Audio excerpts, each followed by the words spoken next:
EC Student Ministries. I hope you guys are having a great day. If you're watching this on Sunday, May 10th, it's Mother's Day. So once you pause the video, you gotta give your mom a big hug and tell her you love her. I love you, Mama. I'm not your mama. Oh, me. If you haven't already, make sure you follow our Instagram and Snapchat. Both of those are EC Stu Men. We post challenges on there usually. We also post when our videos are uploaded. So make sure you follow those. Speaking of challenges, we're going to a challenge right now. This is called Who Wore It Best. So as you can tell, there's a bunch of different boxes behind me. There's all kind of different types of people on there. And what we're going to do is we're going to spin these boxes. And whatever it lands on, that's what you got to dress up as.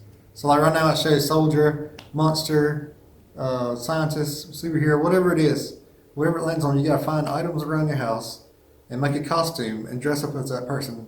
And then send in the picture. And whoever has the best picture will win the 3 points. And whoever participates will get 1 point.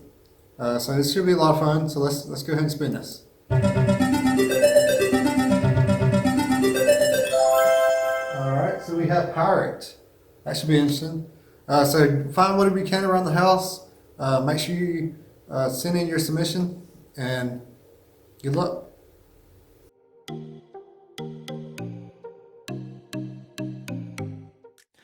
This is week 3 of our Unexpected series. So far, we talked about how we should embrace God's unexpected and trust God in everything. And last week, we talked about how we should trust God because He focuses on who we truly are from the inside. And this week, we're going to talk about how we can face some of the unexpected battles that we find ourselves in.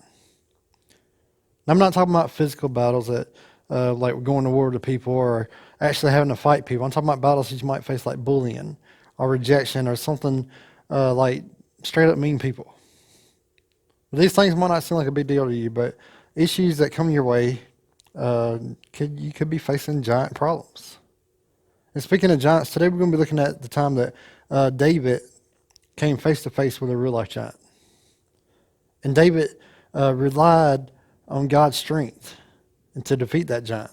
And that's how we can defeat our giants as well whenever we come to face with difficult circumstances. Today we're going to be reading from 1 Samuel 17.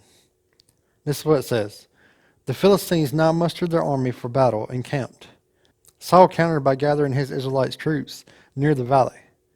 So the Philistines and Israelites faced each other on opposite hills, with the valley between them. Then Goliath, a Philistine champion, came out of the Philistine ranks to face the forces of Israel. He was over 9 feet tall. He wore a bronze helmet, and his bronze coat and mail weighed 125 pounds. He also wore bronze leg armor, and he carried a bronze javelin on his shoulder. The shaft of his spear was as heavy and as thick as a weaver's beam, tipped with an iron spearhead that weighed 15 pounds. His armor bearer walked ahead of him carrying a shield. Goliath stood and shouted a taunt across to the Israelites. Why are you all coming out to fight? He called. I'm the Philistine champion, and you are only the servants of Saul. Choose one man to come down here and fight me. If he kills me, then we will be your slaves. But if I kill him, you will be our slaves. I defy the armies of Israel today. Send me the man who will fight me. When Saul and the Israelites heard this, they were terrified and deeply shaken. So here we have this giant challenging Israel's best soldier. Goliath stood at 9 feet 6. And that's pretty tall, especially when the average soldier at this time was 5'8".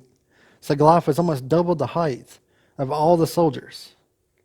And they probably never saw someone that was this tall before, so they were all terrified. And that's the way it is for us sometimes. There are times we have this problem that we face, and it's just too big for us.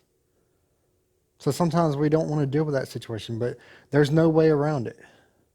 The thing is, you can't face the unexpected in your life already feeling defeated. And those men that saw Goliath, they did just that. They saw him and they already felt defeated. But here's Goliath, and he's calling for this one-on-one matchup. Winner takes all. And the reason that they felt defeated was that they didn't have anybody that can match up to Goliath. The closest person they had was King Saul. And even he was terrified of Goliath. But I'm sure all the people were waiting for their king to volunteer. But the thing is, would he do it? Now, at this time, David was coming to camp because he had some supplies that he wanted to give to the people as they were camped out there. And at the same time, That's when Goliath came back out and gave his usual spiel. Anybody come out here and fight me one-on-one? And this time David heard it. And when David heard it, there was people all around David, and they started saying things, and this is what they said. Have you seen the giant? The men asked. He comes out every day to defy Israel. The king has offered a huge reward to anyone who kills him. He will give that man one of his daughters for a wife, and that man's entire family will be exempted from paying taxes. David asked the soldiers standing nearby, what would the man get for killing the Philistine and ending his defiance of Israel? Who is this pagan Philistine anyway, that he is allowed to defy the armies of the living God? He walked over to some and asked them the same thing and received the same answer.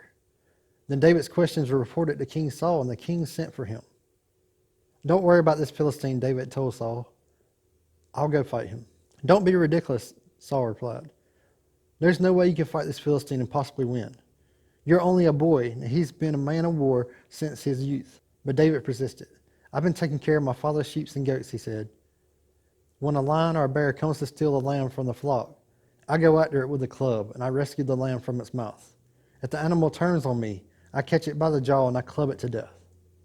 I have done this to both lions and bears, and I'll do it to this pagan Philistine too. For he has defied the armies of the living God. The Lord who rescued me from the claws of the lion and the bear will rescue me from this Philistine. Saul finally consented. All right, go ahead, he said, and may the Lord be with you. So here we have David, that's the sheep keeper. He's a young man that's only like 5'2", and he's eager to fight this battle. Yet we have Saul, who's this king that's a seasoned warrior, and he's terrified of the giant. So what's the difference? The difference is that David is a young man that's full of faith. And he knows that Goliath is big, but God is bigger. And David mentioned that he's taken down a bear and he's taken down a lion, but it wasn't with his strength. He acknowledged that it was God that was with him, and that God was the one that helped him. He knew that God would be able to take his giant down as well. So after Saul finally agreed to David that he would let him fight this battle, he tried to put David in his own armor. But the thing is, like we said, David was small. So he couldn't get comfortable wearing this armor, and he really couldn't even walk because it was holding him down. So he took off the armor and he went to the stream. And he went there and he picked up 5 smooth stones and put them in his bag. And then he went up to the Goliath, armed with just a staff and his slingshot. Now when Goliath saw him walking up, he felt a little amused. Okay, there's this little guy, he's probably laughing. But then he also probably felt insulted that this is their best warrior coming up to fight him. So Goliath started taunting him. He said this, "Am I a dog," he roared at David, "that you come at me with a stick?" And he cursed David by the names of his gods. "Come over here and I'll give your flesh to the birds and wild animals," Goliath yelled. David replied to the Philistine, "You come to me with a sword and a spear and a javelin, but I come to you in the name of the Lord of the heavenly armies, the God of the armies of Israel, whom you defied. Today the Lord will conquer you, and I will kill you and cut off your head. And then I will give the dead bodies of your men to the birds and the wild animals. And the whole world will know that there is a God in Israel. And everyone assembled here will know that the Lord rescues his people, but not with sword and spear. This is the Lord's battle, and he will give you to us." As Goliath moved closer to attack, David quickly ran out to meet him. Reaching into his shepherd's bag and taking out a stone, he hurled it with his sling and hit the Philistine in the forehead. The stone sank in, and Goliath stumbled and fell face down on the ground. So David triumphed over this Philistine with only a sling and a stone, for he had no sword. Then David ran over and pulled Goliath's sword from his sheath. David used it to kill him and cut off his head. You see, Goliath comes out talking trash. And David has a few words for himself, but his main theme is the power of God. He doesn't come out talking about how great he is. He talks about how great his God is. And David might be this kid with just a slingshot, but he was empowered by God. And so that's why a lot of people misinterpret the story. They always see this as the great underdog story, but the thing is, David wasn't the underdog. David had God on his side, and he trusted that God was going to see him through this. And God did. You see, that's the same way for us. When we face our battles in our life, there's going to be people that come up against us. Maybe it's bullies. Maybe it's rejection. Maybe it's people that just want to be our enemy. But as Christians, we're called to treat people with love, even our enemies. And the way that we deal with them is by trusting in God, because God will guide you. God will help you deal with your enemies. But all of this can't start with us feeling defeated, because trusting God will lead you through any giants that come our way. So we can't feel defeated. We have to be sure that God is going to help us. Lord, thank you so much for giving us a chance to be strong and powerful when it comes to having you by our side. And letting us trust in you that you can do the impossible.